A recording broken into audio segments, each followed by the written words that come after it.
Hi, and welcome to the Debrief. This is your weekly wrap-up of everything happening in news and public policy and politics right here in North Carolina. Hold on to your hat. A ton going on this week. I'm Donna King. I'm editor-in-chief of the Carolina Journal. Joining us this week, we have Dr. Andy Jackson from the John Locke Foundation with the latest on what's happening with our elections and how you might feel about it. Plus, Jeff Moore, deputy editor of Carolina Journal, and North Carolina Journal's North Carolina General Assembly reporter, Brianna Kramer. So in our poll today, Dr. Jackson, tell me what really caught your attention in some of these poll numbers we're seeing. They're fresh out today of North Carolina voters across the state. Well, that number about the kind of jump in confidence in the future nationally was pretty interesting. Sure. And I think once you start digging into the crosstabs, that's where it really gets interesting, because we had this, and this happens every time we get a new president. Sure. Suddenly we go from a vast majority of Republicans thinking that nationally we're doing terribly. Now they think things are going great. Flip side, Democrats were feeling pretty, well, relatively good. Not quite as good as Republicans feel now, but they were feeling relatively good. It was in the mid-50s, saying that we're on the right track. Now we're down in single digits again on the Democratic side, so we have this kind of X pattern on the crosstabs. I mean, it's almost like the Republicans came out on November 6th. It was all sunshine and rainbows. Right. And the Democrats came out, and there's somebody pooping on your lawn. Sure. And it's just awful. Now, nothing has changed in anybody's material circumstances. Right. We're all in the same situation. Joe Biden is still president, but this whole issue is really more of like a national vibe question than a circumstance question. And, this is, if you're on the right track, you're feeling good about the future. So maybe they are projecting their future. Either it's going to be much better than it has been, over the last couple of years, or we're heading downhill. Sure. One of the things that was interesting in this poll, you can find the poll at carolinajournal.com with all those crosstabs and all the details. But one of the things that we asked about was, did you think this was free and fair election? Were you confident that this was a free and fair election? This is a question that we had to ask in 2020, 2022. Now again, Democrats were more likely to be not very confident that this was free and fair. What are your thoughts on that? Well, that's, once again, human nature. It's normal. Sure. If your side loses, and Democrats didn't have a horrible night in North Carolina by any stretch of the imagination. It was pretty good. They got governor, they got attorney general. Sure. But their side lost for president. That's the single biggest prize to win. And so if you believe that the other side really can't win without cheating, without suppressing voters, that's the only way. Because when you, in your world, everything that is good and right and true is what you vote for.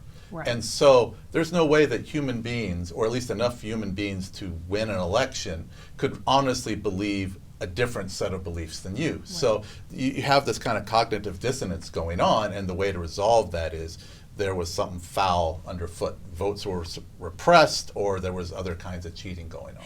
Sure. What caught your eye in this? We asked about, say Mark Robinson, for example. How many people said it impacted their down ballot vote? Yeah. Considering the recount that we have coming in the Supreme Court race and how close that race was, and after having such a close race in 2020, some of the other down ballot races that did not go the way of Republicans, even though Trump carried the state with a pretty healthy margin. Lieutenant Governor, AG. Exactly, yeah. So I think it really puts Trump out there by himself, and then some of the more Trump-like candidates didn't have a firm foot on the coattails necessarily. Right. They're kind of judged individually. We saw a lot of ticket splitting among voters in North Carolina, and a lot of people that really reported that the Robinson candidacy in general affected their down ballot votes. So I thought that was pretty interesting. And then on the sentiment switch, I think it makes sense. This is human nature. Biden is still president. Everything's still going like it was just a few weeks ago. But it's an indicator of how much there is an emotional component to even the approach to the vote. Right. When Republicans often talk numbers historically and data and economic data points and things like that. But it's when you really connect those data points to the things that hit you in the emotional spaces, and like how your bank account's dwindling, things like that, that tap into the vibe of what's going on in the economy or around the country. And this flip really kind of shows that in the opposite direction. Now we've got some different leadership. We've got a trickle of news coming out about cabinet appointments, and Republicans are very excited about what's going forward. and Democrats seem terrified about what's going forward. Sure, sure. Yeah, it was interesting about that Robinson down ballot vote issue. I think we found that, all right, 46% of people said that Robinson as a candidate did not impact at all their down ballot vote. So 46%, that seems like a big number. Okay, so maybe there wasn't that big an impact. But 24% said it impacted it a great deal. So if those 24% weren't going to vote for him in the first place, then it wouldn't have impacted it, right? So if it means it's a great deal, do you think that means that that's 25%, that's a quarter of the voters to say, yeah, you know, I made a difference, I made a different decision down ballot? Well, the issue with these kind of things is it might be really important. You know, people have different emphasis on things. They might really, really despise Mark Robinson, and they're going to say, well, this is really going to impact my vote.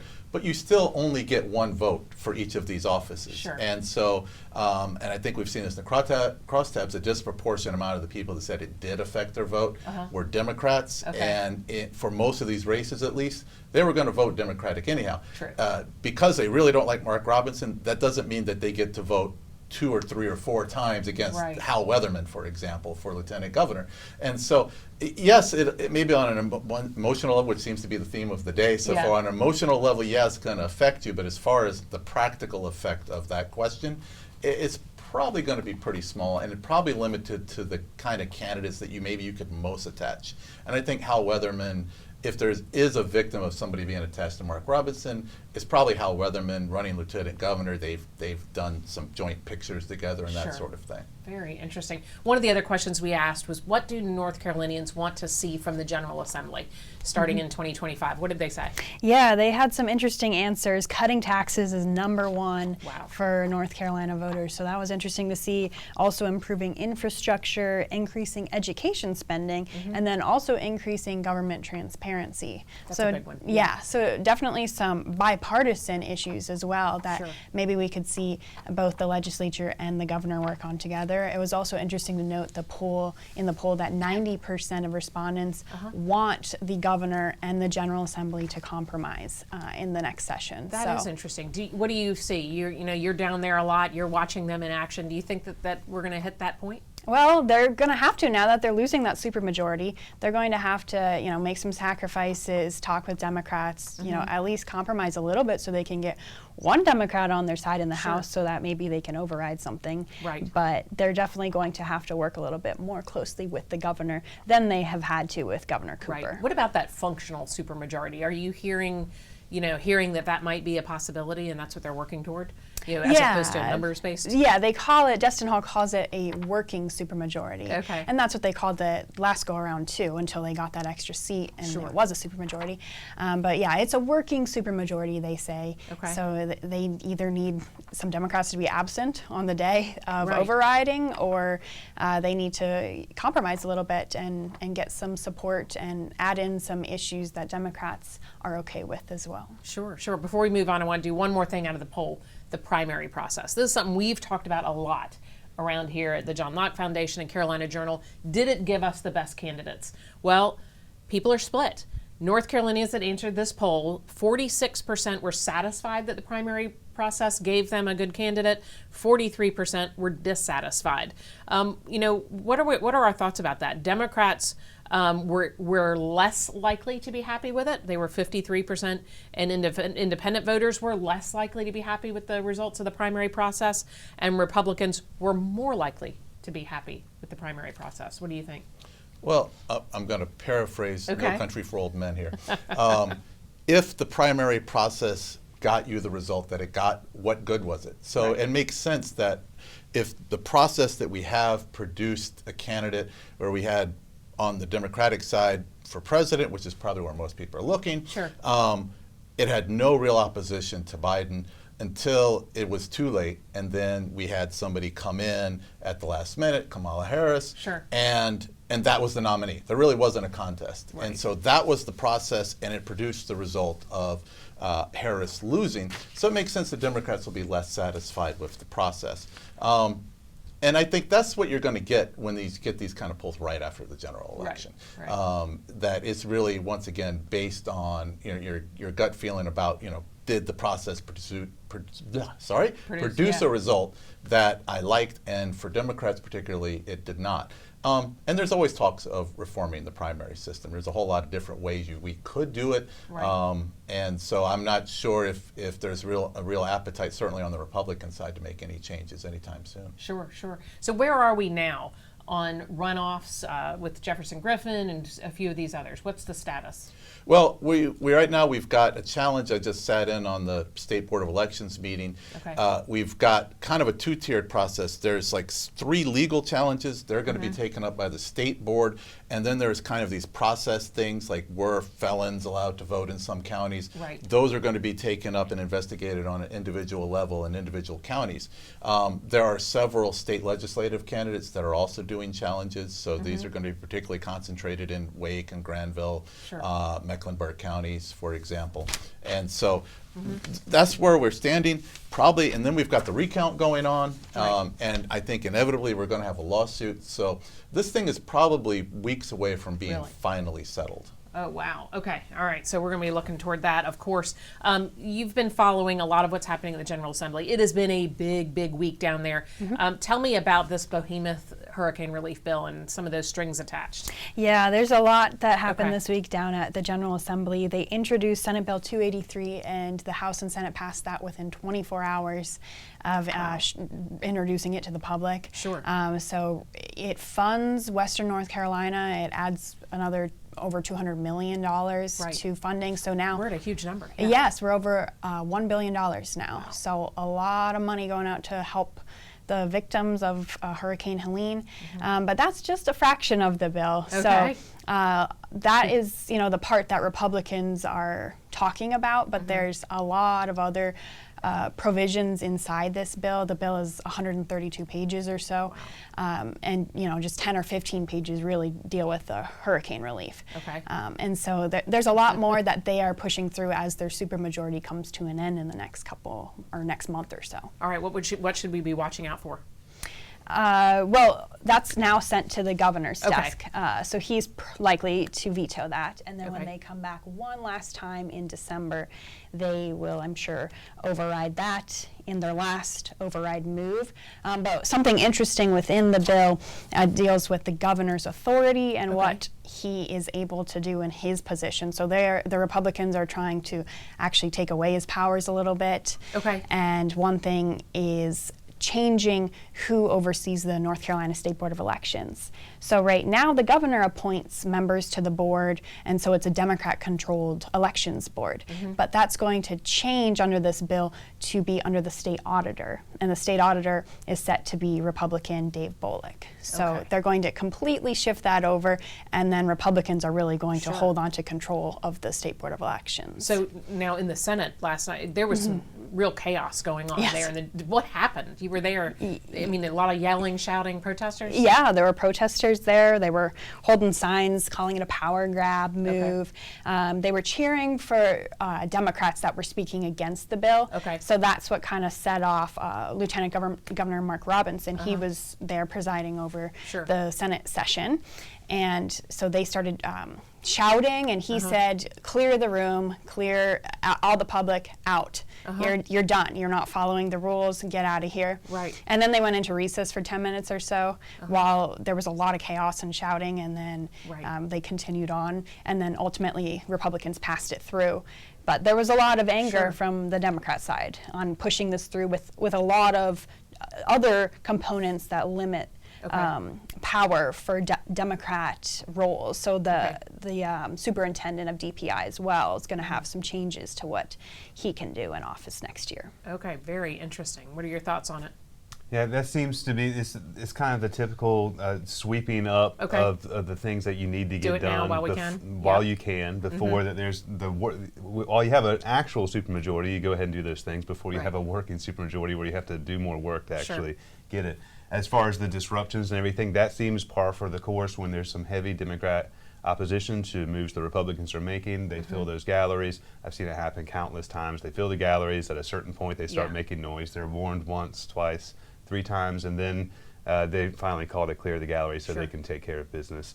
So so it's not necessarily surprising, but you see that there's still a lot of political battles going on, even though that election is finished, and it's going to bleed right into next year, I'm sure. This DPI piece is pretty interesting to me because it looks like they took control over some elements of charter schools and opportunity scholarships, issues that are really important to Republicans and their voters, their supporters. But clearly, the new incoming DPI has said that he's not in support of things like opportunity scholarships. So I think they're worried about eroding or changing some of the mission and goals of these school choice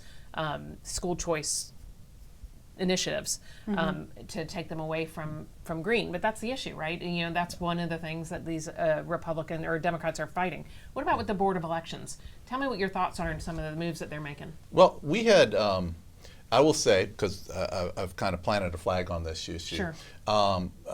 We had criticized part of a bill that came out earlier this year, where we've said, okay, having a bipartisan board, equal number of Republicans and Democrats, was a good idea. But at the time, they were proposing that basically that appointment power be shifted to the General Assembly, and we criticized that because we saw that as a separation of powers issues. And I said, well, a possible compromise would be to place it under, rather than the governor, you could have it under the Secretary of State, which is what a lot of states do, curator of records and all that good stuff. Sure. And so the General Assembly's kind of flipped the script a little bit. Yeah, they've moved it. That's nice. Auditor's a bit of a strange fit, although maybe having that under part of the government that is used to overseeing and looking after and making sure you have all your ducks in a row, maybe that's a good thing. But clearly, they were looking at the election results and decided, well, we would like to have this under an agency that is controlled by a Republican. And they're still keeping it as a partisan board, which means they're not really reforming it to make it bipartisan. They're just flipping who controls. And so I think we're still looking at some of the same long-term structural problems with how the Board of Elections in North Carolina conducts its business, and I think we're going to have to be revisiting this issue again. Do you anticipate lawsuits over this? There will be, but they're solving, and this will probably get rid of a lawsuit, actually. Sure. We have a current one, the latest Cooper v. Berger, over that structure, but they're keeping actual oversight of the state board under the executive branch, so we're not really going to have that separation of powers issue. I mean, there will be a lawsuit, but I think that it's less likely to be successful than Cooper v. Berger would have been. Oh, interesting. All right, so big bucks going for Helene. But there's still some concern, right? The North Carolina Department of Office of Resilience and Recovery, are they going to control this money? Because we've heard so many bad things about the way this has been going. What's the latest on that office? Yeah, so that office was created after Hurricane Florence in 2018 or so to help with recovery and building homes in the aftermath of the destruction. But this department is struggling financially and to complete its job many, many years later. I mean, there's people still in hotels. Exactly. From 16 and 18. Yeah, and we have Hurricane Helene to deal with, but this department isn't even focused on that right now. Right. So they are in the whole $175 million or more dollars. So it came out this week during a committee meeting that it actually might be $221 million or more than that, actually. And so they're requesting funds from the General Assembly, and this is under Governor Cooper's management. He created this department, yes, I think. NCORE. And so they need this money to continue operating, and they still have all kinds of families to deal with and help out and get out of temporary homes into permanent homes. And so the General Assembly did give $50 million in the bill that just passed last night, and that's on Governor Cooper's desk now. But they also put in there some different provisions to require audits of NCORE. Okay, that's good. And allow the General Assembly to request any kind of investigation at any point. Because there's a lot of financial mismanagement going on, a lot of questions, where did this money go, and what is going on with management. The director actually just came out that she no longer works for the department anymore. So on Monday, legislators asked her on the spot, will you turn in your resignation today? Because she admitted, yes, this does fall on me, this is my fault, I'll take the blame for it. So they said, okay, then will you resign? She said, no, I won't do that. That is for Governor Cooper to decide. But 2 days later, she no longer is working for the agency. Wow. Okay, so this is more for the state auditor. There's more Yes. administrative duties. So really growing the role of the state auditor. Yeah, and I think it's necessary. I mean, when you have that level of mismanagement going on, I think there has to be an intervention in order for people to progress. And frankly, this is an office, and I admit I'm not an expert on disaster relief, right. But 6 years should be enough time to kind of get through the immediate circumstances. This should be a kind of agency that has a definite lifespan and gets shut down once it does its job. But this particular organization set up by Governor Cooper has been doing such a bad job in kind of stringing things along and losing money. There has to be an intervention from somewhere. And if it's not from the auditor, the General Assembly needs to step in and have a series of investigations. Right. Very interesting. Are you hearing that may be what's going to happen? Yeah, and I think also of all the people in Western North Carolina that are anticipating some sort of relief, and then hearing about news like this, and then just the pessimism that must set in when they're looking at, well, will it be 6 or 7 years from now that we are still living in some sort of situation waiting on disaster relief that was passed and supposed to be administered and simply doesn't get to where it needs to go. So we've had this problem over and over again with Hurricane Florence, with Hurricane Matthew, now in the western part of the state with Hurricane Helene. Hopefully we can actually clean some of that up so that it's not 6 years down the road that they're still waiting. I was really encouraged in this bill to see so many waivers for regulations that can make some of this go a little bit faster for them to be able to, get wastewater out of there when these systems are down and that kind of thing. Why have these regulations in the first place if it's faster to get communities up and running without them? Well, there's a couple of reasons. I mean, there may be a legitimate reason for having certain sets of regulations, but when you put people in charge of something and their job depends on there being certain numbers of violations happening, that there be enough rules that you cannot progress in building or construction without having the folks from the local government come down and do their inspections, well, then they're going to keep making sure that this system perpetuates itself. And that's an issue. That's the reason you need to have an oversight from the legislative branch, both at the state level and the county level. County commissioners ought to be taking a look and seeing, are all these rules that may have been put in place for good reason, for good purposes, are in certain hands, or are they causing people to overstep their bounds and put too much restrictions on people's lives? And I think something like Hurricane Helene is a clarifying issue. It kind of opens people's eyes. And so maybe some of this is just emergency, greasing the skids, and then we can go back to normal afterwards. But we should also take a long-term look. Maybe this process writ large is something that needs to be reformed so people can get on with their lives. Yeah, I know they want to. Let's move over to NC Innovation. This is something we've been walking. Big $500 million. When we're spending this kind of money, another $227 million for Helene, but yet $500 million is going to NC Innovation. It is something we need to be watching pretty closely. Transparency is an issue. Tell me what you found out this week. Yeah, so it's that $500 million is already there, and it's weeks like this and the past couple of weeks that you think that'd be nice to have that back in the coffers in order to kind of divvy up among some of the higher priorities that we now see.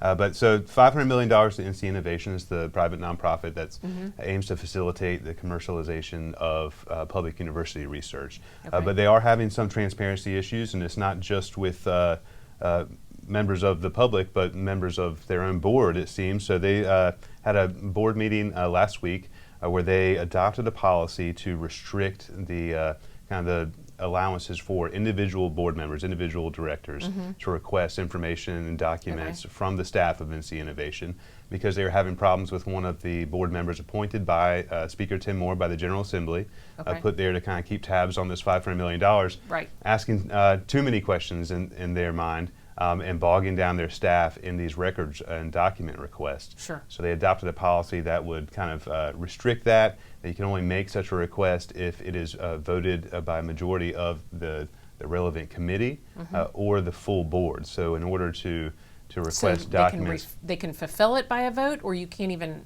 ask it. So you can ask, ask, say if you are on the audit committee and Right. you're looking for information about the third party auditor that's doing some work there, Right. and you're asking for documents there. It's not as simple as just going to the staff now. They voted on policy where you'll have to ask that audit committee. That committee will hold a vote. And then if that's a successful vote, then it gets approved up to the full board, who then decides, and they vote, and we give this information out. So not a move toward transparency, but a move more towards kind of keeping some of that information close, because they say, some of the members, the general counsel in particular, are saying that their staff has been bogged down with requests from one of the directors, just asking for so much information. But it's information that that director believes he has a fiduciary duty to the taxpayers in North Carolina. He was appointed by the General Assembly with $500 million over at this private nonprofit. There's a lot more hoops you have to jump through to satisfy the interest of transparency. And so, but they have not been, those requests and, for documents have not been received very well by the executive staff of NC Innovation. And they also have some kind of wrinkles when it comes to the conflict of interest component that may exist among some of the board members. They have $500 million. It's going to be set up in an endowment that will be managed by an investment company, a financial institution. They did a blind process to kind of get some bids from financial institutions. They had about 17 or 18. They worked that way down to 11 and then to 3 finalists. And when they got to the 3 finalists, one of the committee members said, hey, we should check to see if we have any conflicts of interest among the investment committee members, to see if there's something material here that maybe they should recuse themselves from a vote. So they pressed pause. They looked at that. They had an outside organization look to see, Gotta do it. Is there a material conflict here? They came back and concluded there was no material conflict of interest, but their reasoning was very interesting. So some of the investment committee members apparently have large equity positions, investments in the banking or investment institutions that are currently on the short list for bidding to get this contract to manage the $500 million. That third party said it does not represent a material conflict of interest because those individuals are so wealthy that individual stock holding in that company does not constitute like a material impact to their overall wealth, which would be a nice position. I would love to be in that position. I was going to say, so their bucket of money is so big, it's just a drop. Yeah, but it should raise the antenna of any taxpayer across the state thinking, wait, we give $500 million to an organization. They're picking investment managers to manage this money and to make money. They may have investments in those companies that are trying to get that business. And their determination is like, but they're so wealthy, it doesn't really matter to them. And so there's some questions raised by other directors about that, about whether or not that was actually a sound reasoning. They know that's kind of reasoning that goes against the State Ethics Act for other organizations. They don't necessarily serve under that those rules, but it's a good rule of it's thumb. a good, good guidance, especially when you've got so much money from public taxpayers. There should really be an initiative to go above and beyond to satisfy all the concerns there when it comes to transparency and conflicts of interest. And to his credit, the chairman of the board, Kelly King, who's a former CEO of Truist Bank or BB&T, said that he encourages everyone in their individual capacity and at each step when they're coming to a vote to really consider that indirect conflict kind of issue, because even though he's retired from the banking industry, he noted that he spent 50 years in that industry, was at a very high level in that industry. And so on certain votes, he intends to recuse himself and would encourage other members to do so. But because they didn't adopt a policy, that they officially cleared them of material conflict of interest, it means that if they don't make that individual decision to recuse themselves at certain points, they could be voting on things that actually at least give the appearance of conflict. This does seem really complicated. The concept behind NC Innovation is actually a good one. I mean, we're talking about taking developments and research that's happening at North Carolina's institutions, those that may not get the attention that an NC State or Carolina might, and bringing it to market. That's a good concept. It's the money. Is that the issue? That the taxpayer investment in this process means that you get more eyes. So the idea is a vision from some of these original board members. They came up with this vision where they wanted to help get some of the research at our public universities that kind of withers on the vine. It doesn't get picked up and doesn't make it across this kind of valley of death they call in the venture space. They wanted to get those companies or get those researchers to a point where they could actually commercialize their research, right, with the hopes of them developing those products and those sciences and technologies in North Carolina, and it would be a boon to the economy. So it's a neat idea. Would encourage lots of people to actually pitch in and do that, but the wrinkle came when they asked the legislature for the money. They were originally asking for billions of dollars in order to form an endowment and use the proceeds to fund those grants. They backed that up to $500 million after the people on the House side were not so hot on the idea. So once they accepted that money, it came with a whole lot of other strings. And so that's when all the transparency issues come. And so there's a lot of argument about whether or not this is a good idea. Should we be doing it? And much of those arguments exist in a space beyond where I think there's some fundamental opposition to just the taxpayer money being involved in it. Right. There may be a lot more cheerleaders for an organization like this if it was something funded with private donors exclusively, which they have some mandates to fund with private money. All their administration and operations, their executive suite, they're getting paid through a private donation raise that they've made that was stipulated in the law that gave them the $500 million in the first place. Very interesting. All right, a lot going on. We'll certainly be following this story. And the legislature coming back when? In December. Okay. The Senate's going to come back one week, and then the House is going to come back the next week to do the last-minute overrides. Oh, wow. All right, we're going to be cruising right into 2025. Thanks so much for joining us on The Debrief. We'll be right back here on Thursday with all the latest.